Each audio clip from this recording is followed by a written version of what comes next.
किस तरह का होगा कलयुग का अंत, कब होगा, कैसे होगा। राधे राधे दोस्तों, क्या हाल है आप सभी का। तो आज हम डिस्कस करेंगे कलयुग के एंड के बारे में। ये जो होने जा रहा है ये सच में बहुत खौफनाक होने जा रहा है। इस वीडियो से आपको एक अलग ही जानकारी मिलेगी। मतलब भाई ये जो जमाने में हम रह रहे हैं, ये जो पीरियड में हम जो रह रहे हैं, इस पीरियड का, इस जमाने का अंत कब होगा और अंत कैसे होगा, किस तरह के लोग होंगे, कैसे दिख रहे होंगे। उस समय कोई जीव एग्जिस्ट करता होगा, कोई भी एनिमल एग्जिस्ट करता होगा, पेड़ पौधे होंगे या पूरा सिटी बन चुका होगा। तो आज के इस वीडियो में हम ये चीज डिस्कस करने वाले हैं। सारा चीज जो है वेदों पुराणों से लिया गया है, तो वीडियो को बिल्कुल भी स्किप मत करना, एंड तक बने रहना, तभी आपको एकदम अच्छे से समझ आ जाएगी। तो बिना कुछ देरी के स्टार्ट करते हैं। कलयुग का अंत का बात करने से पहले हम चलते हैं शुरुआत में। इतना शुरुआत में जब ये दुनिया का आरंभ हुआ था, मतलब सतयुग के टाइम में। सतयुग भाई ऐसा युग जिसमें अधर्म ना मात्र का था। तो सतयुग का एज यही कोई 17,28,000 का था। उसके बाद आया त्रेता युग। इसमें भाई धर्म तो था लेकिन अधर्म भी था, लेकिन ज्यादा नहीं था। धर्म ज्यादा था, अधर्म थोड़ा कम था, क्योंकि उस समय रावण का प्रकोप चल रहा था। रावण ने हाहाकार मचा के रख दिया था। स्टोरी तो आपको पता ही है रामायण का ना। तो ये जो त्रेता युग था भाई, ये 12,96,000 वर्ष का था। द्वापर युग, श्री कृष्ण का युग, जिसमें धर्म भी 50% था, अधर्म भी 50% था। इसका एज 8,64,000 वर्ष का था। और नेक्स्ट आया कलयुग। अब कलयुग का एज 4,32,000 साल का है। कलयुग 4 पार्ट में डिवाइडेड है। ये जो चल रहा है अभी का जो पीरियड चल रहा है, ये कलयुग का पहला चरण है। पहला चरण ऐसा होगा, कलयुग जब स्टार्ट हुआ था, और कलयुग जब स्टार्ट होके 2026 में आएगा, तब 5,000 साल बीत जाएगा। कलयुग का उम्र 5,000 साल, और 5,000 साल जब बीत जाएगा तो होगा कलयुग का पहला चरण कंप्लीट। तो भाई ये जो चल रहा है, ये 5,000 साल ही बीता है कलयुग को, अभी होके 5,000 साल ही बीता है। तो ये जो पीरियड है ये गोल्डन पीरियड है।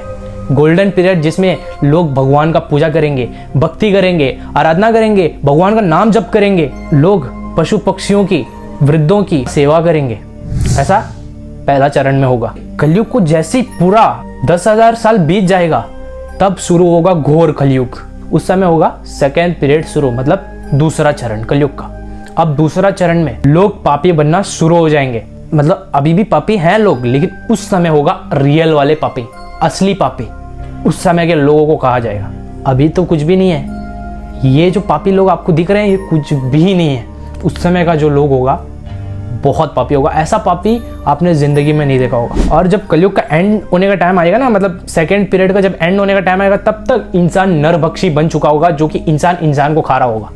अभी के टाइम में जानवरों को खाते हैं ज्यादातर, लेकिन उस समय इंसान को तक खाएगा, एक दूसरे को मार के खाएगा, नरभक्षी कहलाएगा इंसान। Due to acid rain. मतलब एसिड रेन जो होता है ना, कैसे होता है साइंस में अगर आपने पढ़ा होगा कि एसिड रेन फॉर्म कैसे होता है, बनता कैसे है। फैक्ट्रीज में जब ज्यादा मात्रा में पोल्यूशन जाता है, कहाँ जाता है, जमीन के अंदर तो नहीं जाता है ना, आसमान में जाता है ना। तो आसमान में जाके क्या यूनिवर्स में मिल जाता है? नहीं, वो जाता है बादल में जाके स्टोर हो जाता है। अब जब बादल में जाके स्टोर होता है, तब जाके बनता है वो क्या बनता है, वाटर वेपर जाके क्या बनता है, पानी बनता है, उससे बारिश गिरता है। अब जब पोल्यूशन बहुत तादाद में होगा, वो जाके जब क्लाउड में जाके स्टोर होगा, तब भाई जब पानी उसमें आके स्टोर होगा ना, तब जाके वो बनेगा एसिड रेन। अब एसिड रेन जैसे ही बनेगा, अभी का जो एसिड रेन, अभी भी एसिड रेन गिरता है, लेकिन उस लेवल का नहीं गिरता है जिस लेवल में आगे जाके होने वाला है। अभी उस लेवल का उस टाइम गिरेगा। उस समय ऐसा होगा ना, इतना मात्रा में गिरेगा जिसकी वजह से पूरा वेजिटेशन खत्म हो जाएगा। मतलब भाई जितना भी पेड़ पौधा आप देख रहे हो, इसके ऊपर अगर एसिड रेन लगता है तो ये सब खत्म हो जाएगा भाई। उस समय का अगर एसिड रेन अभी लगा दो, अब खत्म हो जाएगा। तो उस समय लगेगा ये चीज, तो क्या है, बहुत सारा वेजिटेशन खत्म एकदम नाम मात्र का रहेगा, बहुत कम। लोग ऑक्सीजन मास्क लगा के घर से बाहर निकलेंगे। और उस समय घर भी होगा कि नहीं पता नहीं। उस समय होगा ग्लोबल वार्मिंग, सबसे पीक लेवल का। ग्लोबल वार्मिंग इतना बढ़ जाएगा जिस वजह से तीसरा चरण शुरू होते होते तक सारा नदियां सूख जाएगा। वो जितनी भी नदियां उस समय होगी, वो सब विलुप्त हो जाएगा इस पृथ्वी से। संत, साधु, महात्मा, ये सब इतिहास के पन्ने तक सीमित रहेंगे। उस समय पन्ना भी रहेगा नहीं पता, इंसान उसको भी खा लेगा शायद, ऐसा लगता है। इंसान की बुद्धि समय के साथ क्षीण होना शुरू हो जाएगी। इंसान बुद्धिहीन होता जाएगा, अधर्मी लोग होंगे, पापी होंगे। ये सब चीज का वर्णन हमारे धर्म ग्रंथों में मिलता है। और जब कलयुग का अंत नजदीक आएगा, तब इंसानों का माइंडसेट है उसमें उनका बदलाव आ जाएगा। और ये सिर्फ इंसानों के लिए नहीं, उस समय का जानवर भी वैसे ही होगा। उस समय का जानवर का भी माइंडसेट एकदम बदल जाएगा, इस समय का जानवर जैसा नहीं रहेगा। और जब तीसरा चरण जैसे ही आएगा, लोगों की उम्र यही कोई 16 से 20 साल की रह जाएगी। मतलब 16 से 20 साल का अंदर इंसान मर जाएगा, कभी भी मर सकता है। उस समय 16 से 20 होगा मैक्सिमम एज, और इंसान 12 या 13 वर्ष के अंदर ही अंदर वृद्ध होना शुरू हो जाएगा। इसका वर्णन श्रीमद् भागवत और भविष्य पुराण में मिलता है। और जो औरतें होंगी, स्त्रियां होंगी, लेडीज जो होंगी ना, वो 8 की उम्र तक आते आते तक गर्भवती बनना शुरू हो जाएगी। गौ माता दूध देना बंद कर चुकी होगी। गौ माता का जो हाइट है बकरी का हाइट जितना हो जाएगा। और उस समय मैक्सिमम जानवर विलुप्त हो चुके होंगे। इंसान का पास तो वेजिटेशन नहीं है खाने के लिए, क्योंकि एसिड रेन की वजह से वो डिस्ट्रॉय हो चुका है। अब इंसान के पास दूसरा ऑप्शन क्या है, जो कि आज भी इंसान करता है। आज भी इंसान करता है क्या? जानवर को खाता है। उस समय वो मतलब उनके पास तो ऑप्शन ही नहीं रहेगा। हमारे पास तो ऑप्शन है कि हम ये खा सकते हैं या तो ये खा सकते हैं। उस समय ऑप्शन ही नहीं रहेगा, उनको सिर्फ खाना पड़ेगा एक दूसरे को या फिर किसी एक जानवर को, जिसकी वजह से बहुत सारा जो जानवर है वो विलुप्त हो चुका होगा मैक्सिमम, जो कि हमारे जीवन शैली के लिए जरूरी है। और कलयुग के एंड में ना, ये किसी को पता नहीं रहेगा कि ये मेरा भाई है, ये मेरा बहन है, ये मेरा पापा है, किसी को पता नहीं रहेगा, क्योंकि उस तरह का पाप बढ़ चुका होगा। उसको डिटेल में एक्सप्लेन करने जाऊंगा तो आपको भी एक तरह का लगेगा। मैं नहीं चाहता ऐसा एक्सप्लेन करूं। और इंसान का हाइट यही कोई 2-2.5 फीट का ही सबसे बड़ा इंसान वहाँ रहेगा। उससे भी छोटे छोटे बहुत सारे लोग रहेंगे। मतलब सबसे ज़्यादा जिसका हाइट रहेगा वो 2-2.5 फीट ही रहेगा, उससे ज़्यादा नहीं रहेगा, उससे ज़्यादा इम्पॉसिबल। एसिड रेन और ग्लोबल वार्मिंग के बढ़ने से इंसान अपने आप को बचाने के लिए अंडरग्राउंड हो जाएंगे। जमीन में गड्ढा खोद के अंदर घर बना के रहना शुरू कर देंगे। ऐसा करने से वो घोर तापमान से तो बच जाएंगे, लेकिन जमीन का नीचे उनको कुछ नहीं मिलेगा, सिर्फ कंकाल मिलेगा और कुछ नहीं।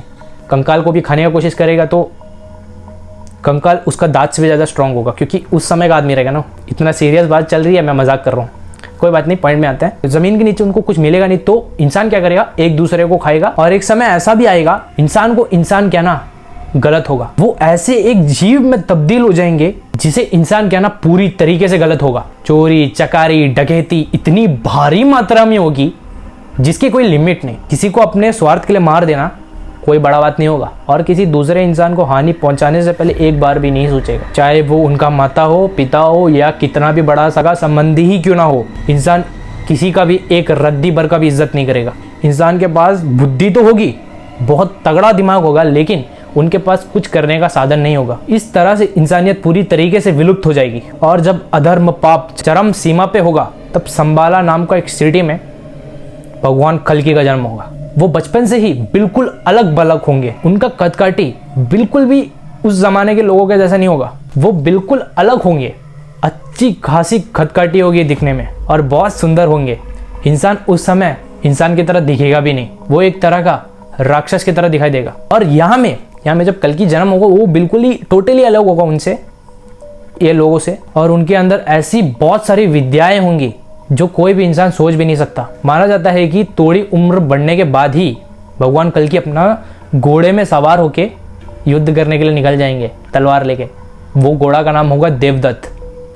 उनके ऊपर सवार होंगे और हिमालय से निकलेंगे, संबाला सिटी से बाहर निकलेंगे, हिमालय से निकलेंगे और मैक्सिमम लोगों को ख़त्म कर देंगे। क्योंकि मैक्सिमम लोग ही भाई पापी होंगे, उसमें 0.00001% लोग ही धर्म का साथ निभाएंगे। और जो भगवान को पहचान लिया ना, उसको मोक्ष हो गया समझ लो, वही लोग सत्युग का स्थापना करेंगे। और इसको समझना है कि ये जो 0 लोग कौन होंगे, इसको अगर जानना है तो इसके ऊपर मैं एक सेपरेट वीडियो बनाऊंगा। कमेंट करना, लेकिन आप कमेंट के ऊपर ही वीडियो बनती है तो कमेंट ज़रूर करना, तो क्या मैं ये वीडियो बनाऊंगा पक्का। और भाई देखो, उस समय का जो लोग होगा ना बहुत तादाद में होंगे भाई। आजकल का लोग तो करोड़ों में, उस समय अरबों में रहेंगे। आपके सामने ऐसा इंसान आ गया ना, उस समय का कलयुग का इंसान अगर आपके सामने आ गया तो आपके घुटना का हाइट का भी नहीं पहुंचेगा। आपको लगेगा अरे एक मार में तो पलटी, लेकिन वो आएगा करोड़ों के तादाद में एक साथ वार करने के। तो आप क्या करोगे? शेर के सामने हजारों गीदड़ आ गए, अब शेर क्या करेगा? मरना ही पड़ेगा ना उसको। कोई यहाँ से नोचा, कोई वहां से नोचा, किस किस को मारेगा? वैसे ही होगा। लेकिन कल्कि भगवान क्या करेगा? घोड़े में सवार होकर एक एक को खत्म करेगा। और साथ में 7 चिरंजीवी भी होंगे उनका मदद करने के लिए, इसलिए आएंगे क्योंकि बहुत तादाद में होगा इंसान। साथ में कली पुरुष भी होगा। वो जो कली पुरुष है वो अकेला बहुत ज्यादा ताकतवर होगा, बहुत ज्यादा। भगवान से भी ज़्यादा ताकतवर होगा। अभी आप बोलोगे कि मैं क्या बोल रहा हूँ, भगवान से भी ज़्यादा ताकतवर। हाँ भाई, ये एक गेम है, समझ लो, ये एक गेम है जिसमें भगवान का जो कैरेक्टर है, भगवान तो ऊपर ही बैठा है, भगवान अपने आप थोड़ी आएगा, भगवान एक रूप लेके कैरेक्टर का तरह गेम खेल रहा है।